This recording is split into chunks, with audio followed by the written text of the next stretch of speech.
lamig. Sa trabaho kang ganito ang suot mo. Ay nako, napakahirap po. Ang kapal-kapal eh.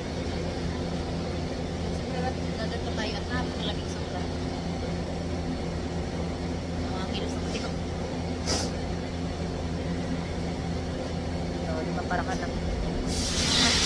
Ako na sa labas. Winter na winter ang dating yan.